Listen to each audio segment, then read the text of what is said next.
How many dates a week are you going on? Ooh. Right now, I keep between 1 and 2. And how many So people? I've done a couple weeks with, but it's been 3. Okay. And Last how weeks. many women will you date simultaneously? Like how many people Ooh, can be on the roster, the Tony P roster at 2, once? 2. Oh, really? Yeah, 2 at a time. yep, because I don't believe, first of all, it's unfair to people to have 4 or 5. That's very unfair. I think Agreed. I think dating way too many people, it's also just confusing for you as you actually don't, because you have so many different feelings happening, right? Mm-hmm. You're not able to dive into that one other relationship with, I think, your full effort. At First Rounds on Me, we believe that one real date is better than 100 pen pals. With our mobile dating app, we make it fun and easy for you to meet someone in person for a real date. See someone you're interested in? We help plan your date. Pick a drink, a time, a venue, and send that person a date invite. It's that simple.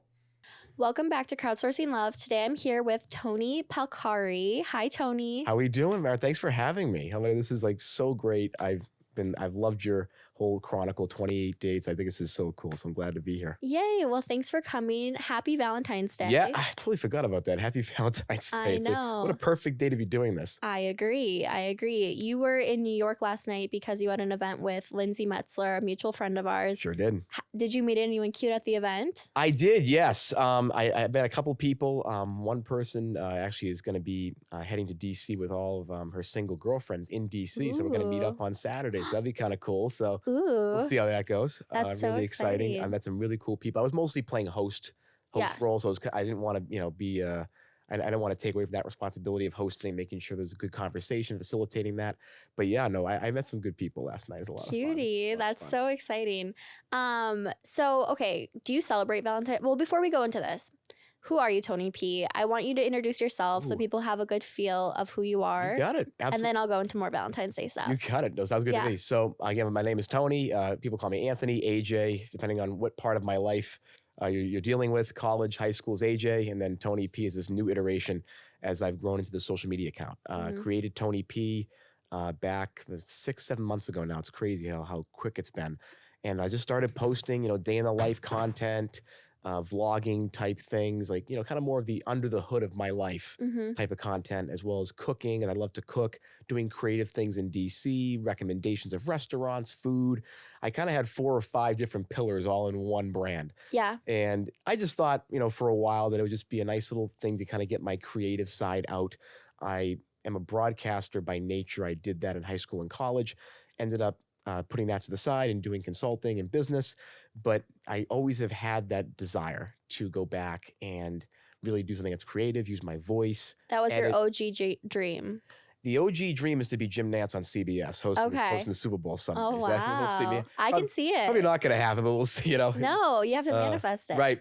I've been hearing that a lot. My mother. Ask, believe, receive is what they say. My mother always says to me, manifest that positivity. And so, yes, so that's definitely the goal. I love the mic. Okay, so how do you celebrate Valentine's Day? Ooh. Spill the tea. Well, Are you a guy who gives flowers? Like, what is your go-to move? Very much so. So no matter what, I mean, whether I'm dating somebody or I'm not, I will always give my mother some flowers. Valentine's Day thing for her. Of course. She's number one. Always has been. Actually, the flowers are getting there a little late this time. I've been crazy here in New York, but I'm gonna get the flowers there the next day or so. Yeah. I hope she's not too upset. But she won't be. But she's the best, and so I always get something for her. Again, when it comes to dating, I will always do flowers. I love teddy bears. I'm a big stuffed animal guy. I just think that's so cool. So a couple times I've gotten people that I've dated some pretty, large, those big teddy bears, like from Build-A-Bear. And I just, got it with like, their favorite colors or like things that really define them. That's and I put it into like one kind of big teddy bear with flowers. And of course, depending on where I've been living, whether it be when I was living with my dad back in Boston, I went out to dinner, took the girl I was seeing at the time, took her out to dinner, Capitol Grill, whole 9 yards. Okay. We actually where we actually drove in like a nice little Cadillac, kind of nice car. So the whole kind of like Uber Black type of thing. So that was pretty cool. It's a whole aesthetic. It is. I'm very much into, those type of gestures and really like being creative. And again, I like to overwhelm people, but I like to kind of be creative in how I do things. And especially whether it be a dinner, a couple of some flowers, some chocolates, and a very, nice kind of something that really relates to that person, specifically, whether it be, a teddy bear with some of their favorite colors or things that they like, or like one or two gifts that really defines them. Yeah. And what do you have any expectation about what the girl gives you? Because there's a lot of women who are like, I don't know what to do on Valentine's Day. Some people give the advice, do nothing, give him a card. Some people are like, give him a present. What do you think? I don't live in a world of expectations. I mean, Okay. I don't try to do that, because what happens is, I mean, again, it can be sometimes unfair to people when you have like, expectations that may not be, reasonable in a lot of ways. I mean, like, we're human beings. Sometimes we'll have expectations of people that just aren't possible. So I'm kind of not a big expectations guy just generally in life. Yeah. But I mean, I'm a big quality time person. Okay. If we're gonna, do a Valentine's Day, date somewhere, maybe for the two of us, we go to a restaurant or we go to a museum or something like that, or we just hang out Netflix and chill and just have a great time. Like, that quality time is what means the most to me, because my uncle's always said to me for years that the one thing you can't put a price on is time. That's very true. Because it's fleeting, and Aw. there's so many gifts that you can give people. Absolutely. I mean, what I like, a nice new 55-inch flat screen TV. Of course I would. But For Valentine's Day? yeah, right, something like that. Or, Who are you dating? nobody at the moment. Maybe that's why. Okay. 'Cause I have pretty large gift expectations. No, but I mean, I wouldn't mind a gift or something like that. But I think the biggest gift for me is just a great time, and just a time for us to connect, hang out, no phones, no distractions, and just kind of really just connecting. Being in the moment. Right, because I mean, the biggest gift a person can give me is consistent, deep conversation and connection. Okay. So I'm dating a guy, but we've only been seeing each other for a month and a half. Oh, congratulations! Thank you. Do I give him something? Ooh. It's like that tricky time period. Are you official with? We're exclusive. Okay. I would say so, yes. Maybe You like, would? I What should I give him? so again, something kind of small, like maybe like, I don't know if they're into, sports, or I'm a big golfer. So if someone who's into golf, definitely do like a nice, thing of golf balls, or, something in a small like card or something with a nice kind of note in it. I was thinking card. Yeah, that's awesome. And then also he was thinking about getting a spray tan. Oh yeah. So then I was going to give him a spray tan gift card. I love that. I think it's very That's perfect. tailored.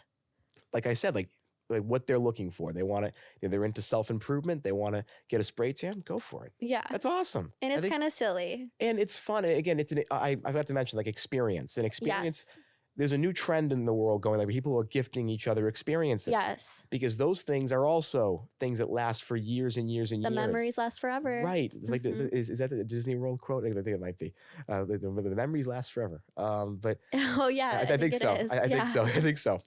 But I just love that, because experiences are also tailored to that person. They Mhm. may, again, spray tan. They may want to go to Disney World. I mean, they may want to go to a game, a Rangers game here in New York, right? Whatever it is, I think that's really cool as well. But I also think that people are afraid to be vulnerable, and giving somebody a gift like early days can feel like, ooh, like am I showing too many of my cards? You know what I mean? I think that Valentine's Day is really a vulnerable day all around. That's a really good point. Mhm. I haven't thought of it from that perspective, so I'm glad you said that. Mhm. I think when you said exclusive, that's what made me go, okay, yes. Like, if it was like, Yeah. oh, like, we're kind of seeing each other, we don't know who we are yet, situationship. Okay, maybe I'd say hold off for a little Yeah. while. But you're exclusive with this person. Yeah. You're on that track. Exactly. I think a small little token is perfect. And also, again, a car with a nice note, or again, that quality time. Okay.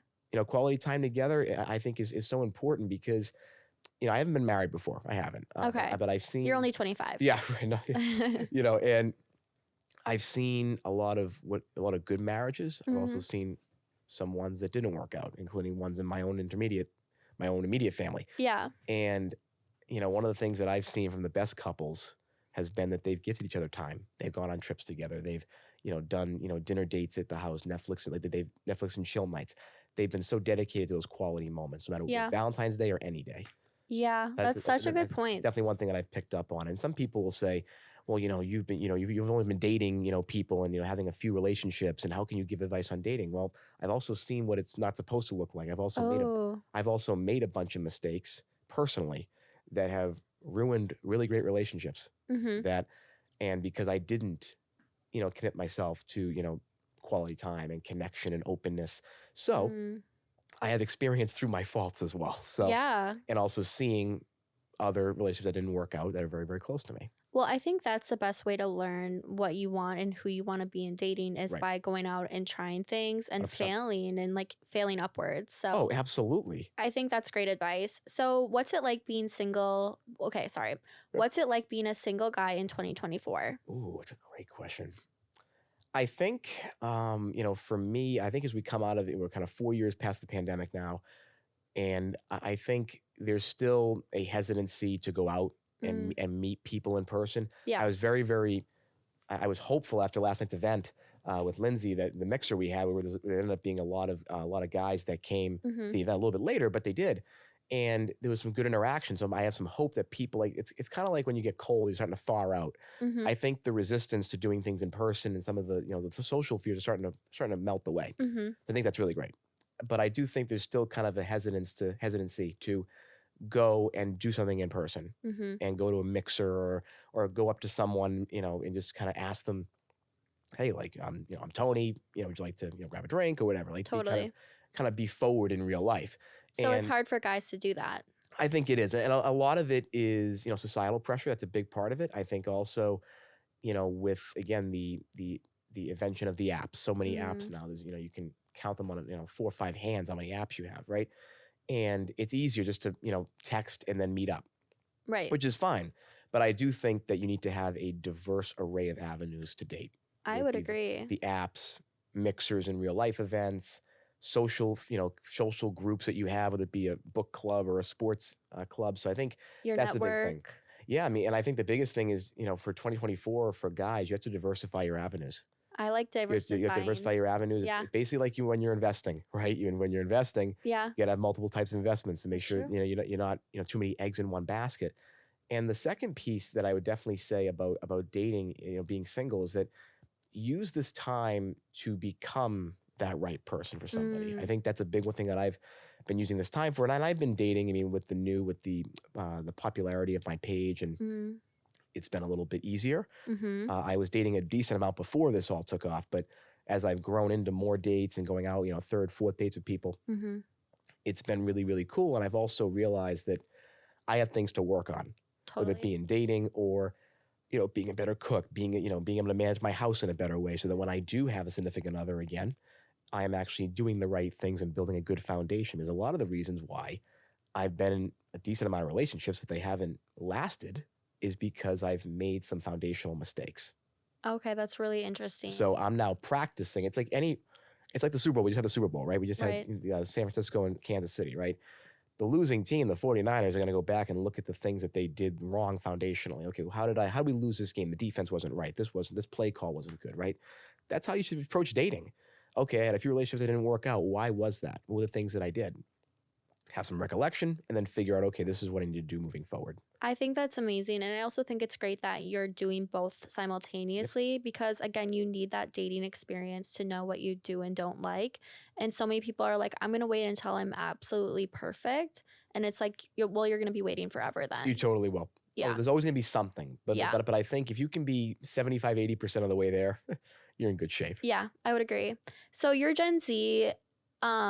What's it like in the Gen Z dating culture? I know that people talk about more equality when it comes to like gender roles, like equality when it comes to splitting the bill. Yeah. Is that a real thing? Like, tell us what's going on in Gen Z. Ooh, when it comes to splitting the bill, I'm kind of, I'm very much, very, progressive. A lot of my social views. I do believe that chivalry is still important. I think it's very, very important, especially in dating. And I view it this way. If I ask a person out, I should pay for the bill no matter what. Like, if I invite someone to a date, hey, you want to come out with me? I invited you, so I should pay for it. And it's nothing to do with gender parity. It's more of, hey, I invited you. I think it makes the most sense to actually pay for it, just logically. The same way that I would do with friends. When I invite someone out to dinner, or I invite them into my house, I'm the one who's cooking. I'm the one who's buying the groceries. Right? I believe in that. You're hosting. Right. Exactly. It's the same type of concept. I don't believe, like when I have friends at my house for a dinner party, do they want to Venmo me? I say, no, I invited you. Yeah. And that's really nice. Same thing with dating. I invited you on a date. I want to take you on a nice time, good experience. I'm going to pay for it. Now, I think when you start to get exclusive, a month, 2 months, I think there's an expectation from both sides, male and female, there's going to be a moment where you start splitting the bill or you start doing 1 and 1. Right. I never split the bill, I think. You have to either like one person has to pick it up or the other. I totally agree. Splitting just feels insane. Right. And it's also just like kind of logistically kind of weird. You have the 2 cards. And it's not it. It's like, yeah, let's just do 1 and 1, call it a day. And it's not some logistical, hoopla. Yeah. And I think it also changes as you go through different time periods. But in your mid-20s, I think that no one's very established yet. And so it makes more sense to be a little bit more even. 100%. Okay. So you said that you're dating right now. Like, what are you kind of looking for in terms of a relationship? And talk more about like how dating has changed for you as you've popped off. Yeah. So the first question being, what am I looking for? I think, as I've always said, experiences and connection are so important to me. And, being with somebody that I can actually open up with, really have that genuine connection. I'm not saying it has to happen on day 1. Right. But I'm saying that there needs to be some foundational connection there on an emotional level, on an intellectual level, where we can talk about things that are really cool, creative, and have those type of discussions, and also really enjoy each other's company on a emotional level. If we're having a bad day, for example, or we're kind of struggling with a big decision, having someone that I can talk to and really have someone that's going to really listen, give good advice, and also from my end, someone that feels comfortable opening up to me, where I can be a good listener and I can be there. And, again, the biggest thing I always tell people is always ask, do you want advice or do you want to vent? And that's a good distinction. One. Yeah. Because sometimes, and this is one of my biggest failings, is that I would give advice every time a girl that I was dating at the time would ask me something. Yeah. Or want to vent. And I didn't pick up on it. And, giving advice, and I kind of barked out what I thought would make sense.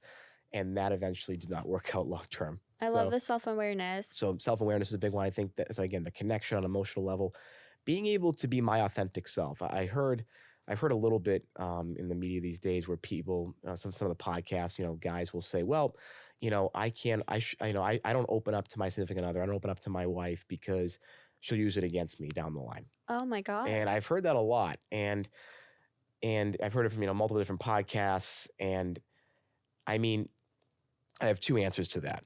One being that if you don't feel comfortable opening up to the person that you're, with every day, and that if they give you any inkling, whether I'm talking about male or female, this is for everybody. If you feel that if you feel that they're going to use it against you, whether it's a boyfriend, girlfriend, whatever, then you're not in a relationship. You're basically wasting your time. Yeah. Like you're not in a relationship. You're wasting your time, and you're going to be basically. The visual that I use, you're running in place with no movement. So do you think that's because they are just with those people because they're getting their sexual needs met? Ooh. And that's what they care about? Because it's like, if you can't open up emotionally, then what are you even doing there? I think it's relationship? Yeah. I think it's also for the label. Like it's cool that it's like hey, the status. Right. I have, if you're a woman, I have a boyfriend. He's a really, good looking guy. He's fun. We have a good time together. Or same thing with a guy. Hey, I have a really, cute girlfriend. She's, fun. We take trips and, there's a sexual need. Absolutely. But I also think it's just the label. And like it's the cool Instagram. Right. It's cool to say that I'm dating somebody. It's cool to say, hey, I'm in a relationship and I'm having a good time. And again, I mean, they could legitimately be having a good time with that person. No doubt. But as time moves on, and I've seen this with, people in my immediate family and, divorces that I've seen, is that when there isn't that emotional foundation, it eventually wears out. Yeah, over time. That's so true. And opening up is so crucial. And then, also I think from an intellectual level, someone that really is passionate about what they're doing, whether it be work or a hobby, that they have a passion for what they're doing in the world and they have a vision of where they want to see themselves. I think it's really hard to date seriously when you feel aimless in life or you feel lost, because you can't find your meaning in your partner. You have to find your meaning on your own. 100%. And your partner is there to kind of be walking alongside you on a similar journey, but it's like they aren't your answer. They're not going to save you. And I don't believe in emotional dumping either. Ooh. In terms of as a guy or a woman, whatever, going to your partner and just dumping out everything. This is awful and I don't know what to do and, fix it for me. Right. That's not, I'm a big believer in emotional expression and being vulnerable, but that's not being vulnerable. That's dumping on somebody unfairly. I think there is an importance for anybody getting therapy, diving into therapy, doing your own self-work, and then going to your partner, opening up about your journey and saying, hey, what are some things that I'm missing here? And it's more of it's a collective journey as opposed to I'm dumping on you and you have to fix me. Right. That's exhausting. And a lot of my girlfriends that I know have known for years with some of their former significant others, they felt exhausted. They felt that they were mothering their boyfriends a lot. And like mothering and just kind of like trying to just, be that rock every second of every day. It gets exhausting. It's too much. You need to be on an even playing field with your partner. Oh, I watched my mother do it. After my parents got divorced, she was in relationships for a while, and she would be the mother, like basically, taking care of them and emotionally and getting things and like all these things, chores and stuff. Like I'm like, wow, like, and she was just exhausted. Yeah. Exhausted emotionally and physically. Yeah. And I've always said, I told my mother this, I never want to put anybody in my life through that. I'll never make someone exhausted being with me.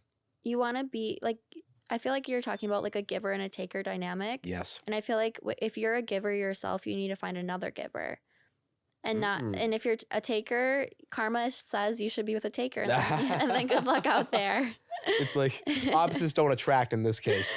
No, but I think givers and takers do attract, but I don't think it's healthy. I think it's unbalanced. Right, because when you're a giver, you usually will have the same moral views on the way you view the world and what your role is in this world, your vision, right? Yeah. And your passions will probably align to a certain extent, especially your passions from a more, kind of a more worldly level, a more, inherent personality level. It's like, hey, I love giving back to my family. I'm a family person. I love hosting. I love, giving people a good experience. If you're aligned on things like that, I think that's really strong going forward. And that's one of the mistakes I've made too, is that I've rushed into relationships because I like the image and not the dynamic.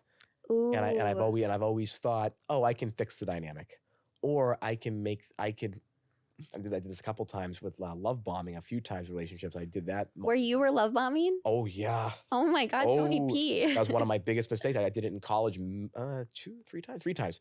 3 times in college. I didn't learn until my senior year that I finally figured it out. But, as I thought many times that I could change the dynamic. I could will this person to love me, and you can't do it. And so you would love bomb them by being like, giving them gifts, talking about the future. How would you do it? It'd be gifts. First, when I was a freshman, sophomore in college, I did gifts. Spent money that I didn't have, and went into debt when I was sophomore in college. That was pretty interesting. What did you give her? Clothes and really nice. Oh my God! Yeah. Oh. So you were trying to buy her love. Oh yeah. And you can't buy love. And then eventually I would do like, I would never ever like, what's the word? Like, I would always be too agreeable too. Yep. I'd always just kind of tell them what they wanted to hear, always just inundate them with compliments. And I thought that would work, but in reality it becomes empty compliments. It's empty. It's empty. It's like basically listening to the same song on repeat. Yeah. I think compliments when they're needed in the right context and when your partner needs it the most is important. And not only with compliments, but also my uncle taught me this, is that with him and my aunt, when she has something, like he's able to see a few steps ahead and say, hey, Auntie Patty needs to get some dry cleaning done, but she's busy in the garden working. She's busy doing her passion. She loves to garden, right? I'm going to go take care of that.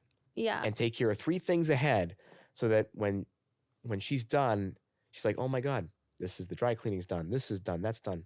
I can relax.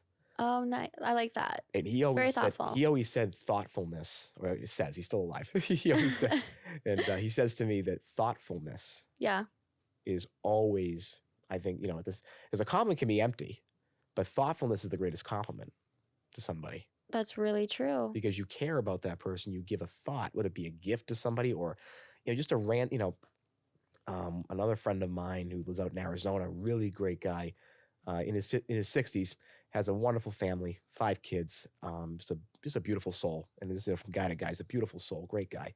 And he, will post stuff that just, in terms like, adoring his wife, things like he'll do, random, mimosas in the morning for her, or do just, every now and again, some flowers. Yeah. Just the little things. I like it. And and not these big trips. He takes big trips. He does very well for himself, but at the same time, those little things, that thoughtfulness. I think the little things add up way more. They do, because they build a foundation. Yeah. That I think you learn to respect the person. I think respect is a lot more important than just the spark. Yeah. And actually, to mention that, I think a big thing with Gen Z is that we're obsessed with the spark. Ooh. We're obsessed with it. Okay, so you're obsessed with the spark. I have been too. And this is not just me talking about my relationships. I've done it. How would you define the spark, though? I think the idea that we have to have this chemistry within 1 or 2 dates. That's off the charts. Yeah. Never felt like this. I'm a believer. I think Logan Ury said this. She's the chief relationship officer or something like that at Hinge. Yeah. And she would talk about the slow burn, where you kind of build up that crescendo of connection, right? Yeah. I'm a believer in that. I have been in relationships with people that we connected so well. But, and again, we liked the same things. We had, moral views of family and life. And I have stopped seeing them because I didn't feel the robust chemistry right away. Yeah. Within date 1 to even 3. Did you kiss them? Yes, I did. But did they taste good or bad? Because the pheromones do matter. So I think it's like a balance, because you don't want to end up with somebody who like smells and tastes bad to you. Oh no, they tasted fine. I just I physically was fine. God, I never said that before. They kissed well though. Okay. Oh yeah, but you just didn't feel like that rush of sparky sparks. Right. I didn't feel like I had to see this person every day. Okay. But in reality, that's not realistic. No, I agree. Like, you need to be independent, and also I think that builds up over time as you grow in respect for one another. Now, I'm not saying if you can't stand being with that person, you should date them past the second or third date. I'm totally not saying that. Yeah. What I'm saying is that if you like this person and are interested in them intellectually, emotionally, even if you're not feeling that spark. I mean, I have 2 dear friends of mine, one of my dearest friends. They went out 6 times, and they didn't kiss for a while because there was a mutual like kind of fear. But like a mutual fear about what? They actually want to kiss or not. So like they was kind of like a standoff. Okay. But they finally did, and they finally kept connecting and really growing in in an emotional connection, and they've been together for 4 or 5 years now. Yeah. And like I always have dinner with them, and they're just one of my Gen Z role models for couples. It's good to have role models, and I do want to mention the guy that I'm seeing now. We actually started out as friends. Love it. And we like built that like deep friendship. And then he kissed me one day and we're like, oh, wait, this could be more. I love that. Yeah. And like, was it just a kind of a random kiss? I'm curious. Was it? No, it was premeditated by him. I love it. But I had no idea it was coming. You didn't? Okay, no. Got it. Let me. So in terms of my thing, one of the things that I struggle with, and this is part of some of the reasons why I've had some struggles in dating, is always a touch barrier. I've always been kind of very conservative about how I approach kissing. Yeah. I kind of almost like many times. I think that's okay. If that's okay. And some people have said to me, I've listened to some podcasts, oh, that's kind of, it's being a dweeb. It's just go for it. But I also don't want to make someone uncomfortable. So I'd rather people think, oh, he's overcautious. Yeah. Than that he's overbearing and, rude. No, I think that when in doubt, always ask. And I think with this guy, I'm like trying to think back to when he like kind of crossed that threshold. Yep. And I'm pretty sure that like we were both vibing, and like it was kind of like I could tell it was gonna happen. Right. And so I think it was like the mutual, lean in. But if someone's like leaning back, it's like it's psychotic to like lean in. Like why? Yeah, no, there's been some moments that it's like it's almost the vibe's been so good that it's obvious. Yes. They're like, yes, read the room. Right. Yes. So I'm getting better at that. It's one of the things. Again, that's one of the things that I've always struggled with is reading the room, because I've always just been, let me just be conservative here. I think when in doubt, be conservative, but then also try to read the room too. Right. It's a process. That's one of the things I'm struggling with, but I'm glad I asked that, because that's definitely a thing that, I'm very much in tune with the relationship building part of it. That's been the thing that I've worked on the most and things that I've talked about.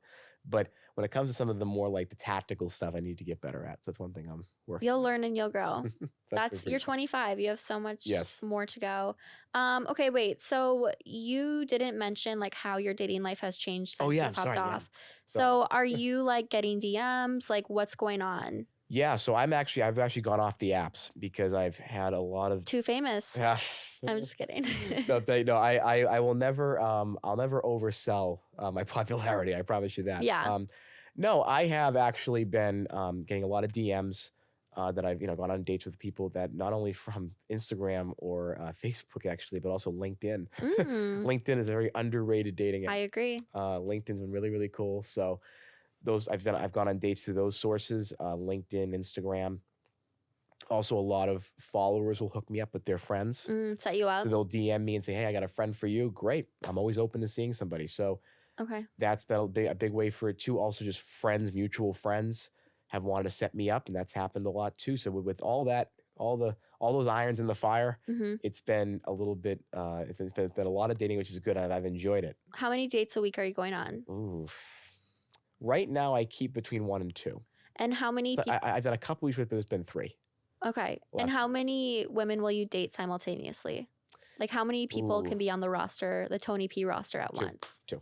Oh, really? Yeah. 2 at a time? Yep. Because I don't believe, first of all, it's unfair to people to have 4 or 5. That's very unfair. I think. Agreed. I think dating way too many people. It's also just confusing for you because you actually don't, because you have so many different feelings happening, right? You're not able to dive into that one other relationship with, I think, your full effort. Okay. With 2 people, I think you avoid getting your heart broken because you have somebody else that you're talking to and that you're progressing with. But at the same time, I think you need to have a dedicated effort. And when you have, if you get past 3, that becomes a little bit of a problem. Then you're juggling. You're juggling your mental capacity. You're also juggling your emotional capacity. And it's also unfair to the people that you're dating, where like maybe you're not 100% there. Yeah. That's just my thought. So, again, so 2 at a time. And then are you like, how do you end it with a girl? Ooh, great question. Do you just tell her straight up? Yes, we'll either go out. I'm not a fan of, doing it just over a phone call or text. I'm very much in person, I think. You do it in person? I sure do. Oh my God. Oh, yeah. Wait, tell us more. Oh, yeah. I mean, well, for any, and like, I think courage is an important part of relationships. And I think if you're going to break up with somebody, I think doing so in person, whether it's just a walk with the person, simple little walk, or if it's, hey, we just grabbed coffee, we need to, And you'll just tell them. Yep. And I've done it before. What do you say? For people who want to know. Yeah, no, I'll just say, I mean, first of all, I've loved the time we spent together. I mean, I don't be too scripted, but, I love the time we spent together. I really love getting to know you. I just don't feel that, we've dated for a little while now. I just don't feel that, we're aligned on some things, whether it be that. Like, I'll usually have like a subtle reason. Yeah, of course. I don't feel like we're aligned on some certain things, or, that our emotional connection may not be, as deep, or also, a big one that I've used and many times it's happening is that we don't like the same, we don't want the same things. Okay. And we're in different spots in life. So right now, so I always give like a general reason, not like, okay, this is when I felt this didn't work like this day. No, but you're not finger pointing. No. Okay. No, I'll always say it's us. Yeah. I don't feel we are. Yes. That's nice. Because a lot of it is also me. Yeah, it's your dynamic. Because it's the dynamic. I also feel that there are many times that I've made mistakes when I've broken up with somebody. I shouldn't have broken up with that person. So it is a mutual thing. It takes 2 to tango. It definitely does. So let's go into the vibrant masculinity side of things. Yes. So research shows that men are lonelier than ever. Do you see this in your day-to-day, and what do you think the solution is? I do. I've seen it from people that have DM'd me who like the vibrant masculinity content. I'm feeling lonely. I'm not dating. I don't have, not only is it with dating, but with friendships in general. Yeah. So many men don't have, what I say, brothers to hang with and brothers to connect with. And that's so important. And having those dear friends to be there for you and, really kind of be a refuge. I think that's so important. And I think a big part of it, I mean, COVID kind of took a big, sledgehammer to loneliness and maybe made it worse because people were just stuck in their houses. They had video games, they had TV, they had the phones. It's easy just to go on chat rooms. Yeah. And be with like-minded people as opposed to be with people that you have a genuine connection with. You may go back and forth on things, but that's healthy. So I think and that's being definitely, IRL with people is really important. Yes. Like the chat room, like you're missing a lot of connection points. Oh yeah, and like and that's a big thing. And again, for me, when it comes to the masculinity piece, I mean, being intentional about making friends and going into what I call social circles, right? And joining things like a book club or like a mutual like, whether it be like a book club or a Volo sports league or a wine tasting or an advocacy group or a nonprofit. Like that's something that I've seen a lot of guys, kind of pull back from since the pandemic.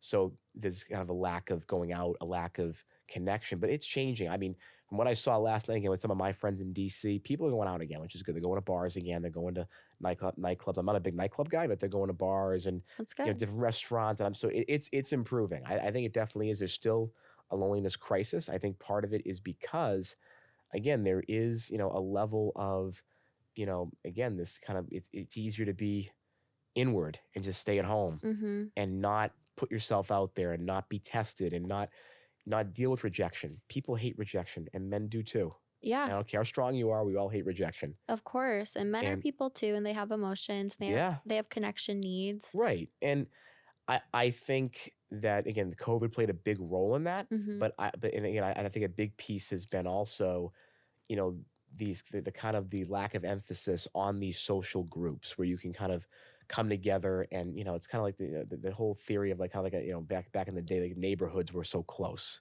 Yeah. Now I think in the world in general, you don't have a lot of places where people can come together in real life, have some shared interest, and make those friend groups, whether it be certain religious organizations or nonprofits. Everything's online now. I think also when I see those like toxic male podcasters talking about women and like disparaging them, it almost makes me just like feel bad for them because I think that comes from a place of like pain. Yes, it does. And same with like the commenters. I think that it's just like they're isolated, they're in pain, they're lonely. And I'm just going to reframe that now. I'm just going to be like, oh, they need a hug. It's a really good point. And I view the same way. I mean, I also, and there's also in some of these toxic podcasts, there's a lot of misogyny, racism, there's anti-LGBT Q plus rhetoric. That I won't excuse. No. I'll never excuse it. Right. No. I'm not saying, but I'm saying from my own perspective, I have compassion for people that are lonely and that want a hug and that need that connection. And, maybe they have had bad relationship experiences. But I mean, if I look at it from, a football lens, how many times, have, the greatest players ever, Tom Brady, failed? Right. Did they quit and say, screw football, I'm done? No, they had a good attitude and they got back up. Right. Yeah. They had a good attitude about it. They tried to find the positive in the mistakes that were made or the things that happened to them. And they said, okay, I'm going to chart my path forward. I'm going to meet somebody. I'm going to manifest it and I'm going to do the work. I'm going to hit the gym. I'm going to go get new clothes. Like, you got to put yourself together, I'm going to go to therapy. Yeah. I'm going to invest in my mental health. Yes. I'm going to grow my existing friendships or get new ones so that I have a good foundation because you have to have, I think so as men, we got to have our boys behind us. We got to have a crew. You do. I mean, again, if you have 3 or 4 good people, you don't have to have 10 or 20.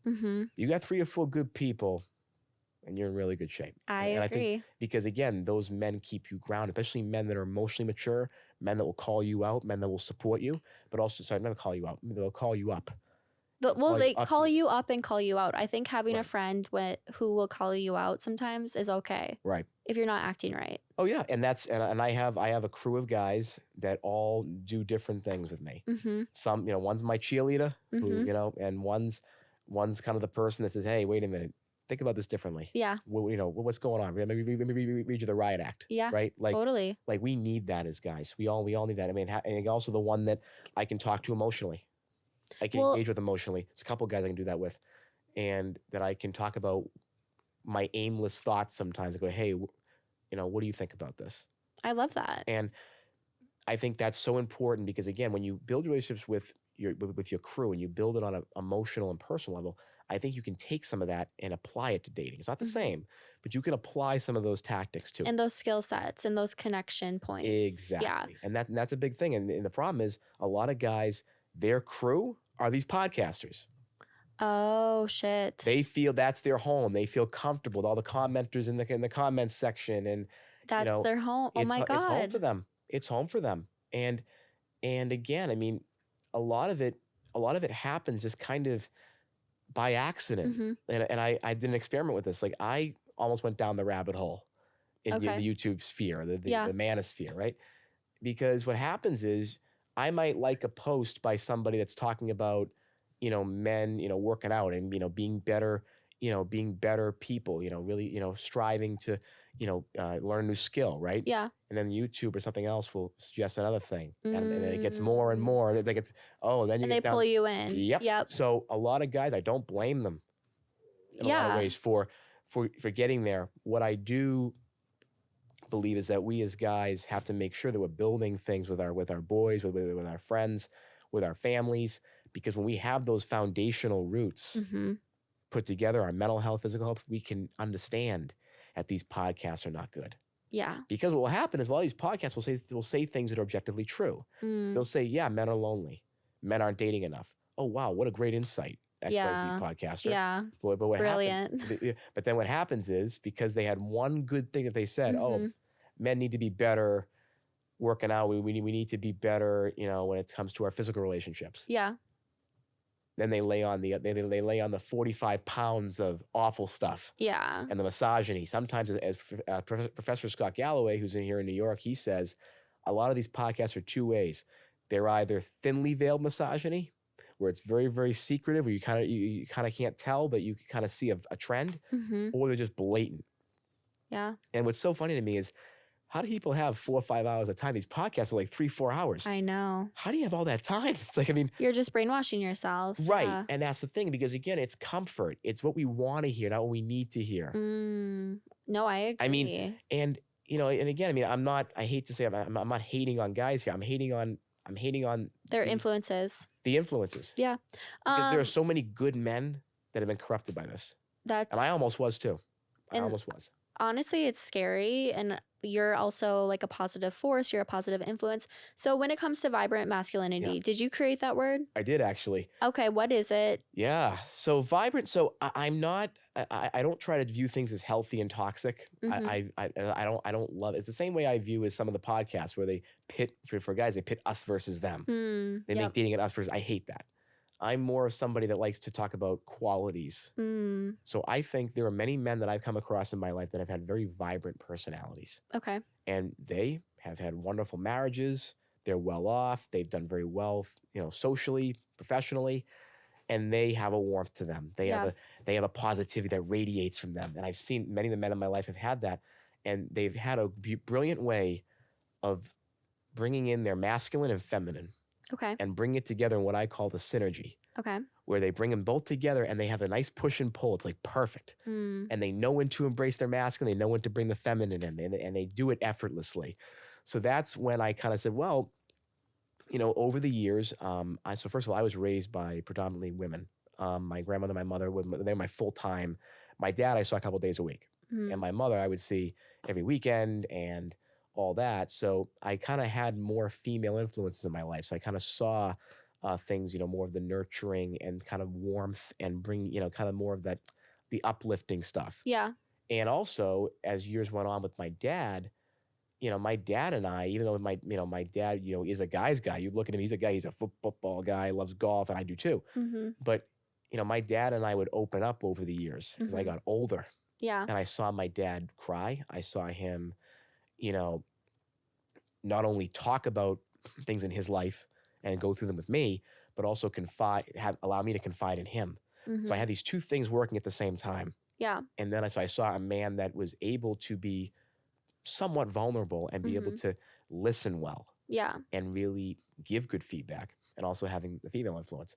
So I saw both those things together, and I said, what if you could just bring both together? And that's vibrant masculinity, is bringing forward both. My tagline is that you can do it all. So for example, I'm a golfer. I love smoking cigars. I like hanging out with my crew sometimes, going out, having a good time. I also love Netflix and chilling, rom-coms, and going to therapy and having emotional conversations. So it sounds like you're talking about the masculine and feminine sides to yourself. Yes. Yeah. I think I have a pretty good balance of both. Yeah. And my belief through vibrant masculinity is that, you know, approaching people with as much positivity as you can, having a vibrant, a bright, you know, personality with people, you know, embracing them, being, you know, being inviting. Being inviting. Being inviting. So do you think so like if a woman is out there dating, she should try to find a guy who embodies vibrant masculinity? Absolutely. How can you tell, like, is it just like their values? Is it their personality? Like, because I think you want to stay away from the people who are misogynistic, who see a woman as a body, not a person. 100%. Like all of those guys you need to stay away from. And as soon as you see a single sign of disrespect, like get out of there. 100%. Yeah. I think a lot of what vibrancy also means is dedication and passion. So is that guy really interested in, you know, the things you're thinking about, or your vision, or the things that you love? Is there, you know, are they really oh, that's really cool, tell me more? Or they ask really probing questions that are like really interesting, and it keeps the conversation alive, right? I think that's important. I think having somebody that treats others, for example, whether it be like, you know, a waiter at a restaurant, or, you know, in the community, or, you know, they're very, you know, and then they treat that person the same way they would treat their boss. They would treat the president, right? Like having that ability as well is important, being that kind of selfless and, you know, being kind to everybody. And again, I'm not saying you have to have my personality, because I know many people that are more, you know, introverted and have maybe like a lower tone delivery that are very compassionate people that are kind, that are just rock solid. Totally. And you don't have to like turn into Tony P. You do not. Oh, that's that. No. Like, I mean, I have my own delivery. Be authentic to you. Be an individual. I'm actually writing a speech right now for a talk that I'm giving in Richmond about finding your authentic voice. How can you find your authentic voice? That authenticity is so important. Finding your authentic voice is to, you know, really look at and, you know, do some analysis and say, okay, what do I really care about? What do I really believe in this moment? And how do I want to express myself? And not just think about it, but actually execute it and say, okay, I'm going to start small. I'm going to do little things that are authentic to me. Whether it's, hey, I want to try painting, but I don't know, like, you know, my guys may say that's kind of weird. Yeah. I'm doing a painting class, but I'm compelled to do it. Do it. Start small. Yeah. Start doing things that are small, you know, whether it be an activity you want to do, or someone, you know, you may want to meet that may not be your typical person that you'd be with, right? And it's, hey, it's authentic to me. Doing those little things time and time again. I'm all about consistency. It's a compound effect. Yes. Just because it gets more comfortable. Yeah. I mean, I started when I was in student government leadership. I was the president of my university when I was in college. And one of the things that when I first started out, I was so much of a people pleaser. Yeah. I want everybody to be happy. Okay. And as I had more opportunities to be authentic and say, I'm going to fight back on this. I just did it smaller and smaller. Then it came to, we had one big battle we fought my senior year, and I was comfortable putting my claim out there. I love it. And I think, again, it's about just taking those little leaps. You don't have to take one big leap. Just start. Little. Whether it be an activity you want, or, you know, you may want to go out with a group of friends that you don't usually go out with, but you feel like they're kind of weird. You know, no. Go out with them. Just do it. Because that's authentic to you. You want to be with them, go out with them. That's another tagline. Just do it. Right. This is like Nike. Like just do it, right? Like, and again, because what will happen is when you have haters, and I have a decent amount of haters on my page, believe me. Yeah.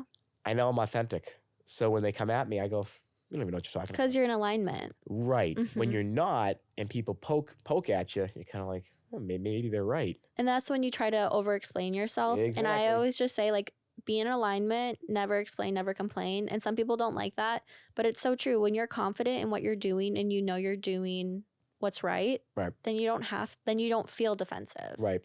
And don't always project project the worst that could happen. That doesn't exist. Yeah. That's not real. Think of what you are where you are right now. Yeah. And going, oh, well, what if this? It's the same thing with going up to people in a club or a bar, right? Like people will go they'll be kind of fearful. It's like, oh, like what if she doesn't like me? What if she doesn't, respond to me? Well, view it as just, I'm going to meet someone new. No outcome. No, I don't need an outcome. I just want to meet someone, talk with them, practice some conversational skills. Yeah. And if it grows, it does. Yeah. Can we do one listener question before we go? Of course you can. Sorry, I've been talking so long. No, I like it. How do you talk about the preference not to drink a lot on dates? Ooh, that's a great question. Because the whole thing with drinking kind of goes back and forth with me. With me. Yeah. And a big piece of it is that I like a little glass of wine now and again, but it's very moderate. It's very sporadic. I would probably have 1 or 2 glasses of wine a month. Okay. So basically, I don't really drink. But I will just get a soda on a date. I usually will go, I like weeknight dates, so it's also easier to explain. Yeah. Where it's like, hey, it's a weeknight, got work, whatever, content to do, whatever it is. And then, if they ask, I'll always say, I've had, just personally, I've had a lot of people very close to me, very immediate family, that have struggled with alcohol and drugs. Yeah. So I have that as part of me, and that's part of my DNA, is that I have the addictive personality. Right. So I've always told people, hey, I just want to be careful. Yeah. And I also want to make sure that I am not out of control.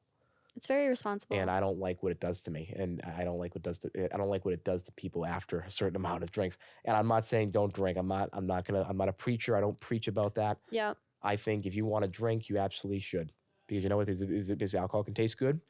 It can be nice in moderation. It can be fun. But just for me, I'm more of a moderate drinker because, again, I don't like the taste of it and some of the stuff. And number 2, I'm just not I don't want to be, inebriated. That because of my experience, family-wise. Yeah. I think that's good. I think just always own it. And people, if you're confident and you just own it, people will be like, oh, okay. Right. Well, it's part of me. And a lot of girls that I've gone out with have respected that. It shows a commitment to your values. Okay. This is my value. I'm not going to judge you or tell you how to do it. I'm totally fine with a girl who drinks. No problem with that. Yeah. I don't mind being designated driver. That's totally fine. Right. But I'm also going to say, this is what I value. I think it's actually more attractive when a guy doesn't drink that much. Interesting. I think it's way more attractive because it means he's in control. I don't like when guys are drunk. That's understandable. Yeah. So therefore, I think you're onto something.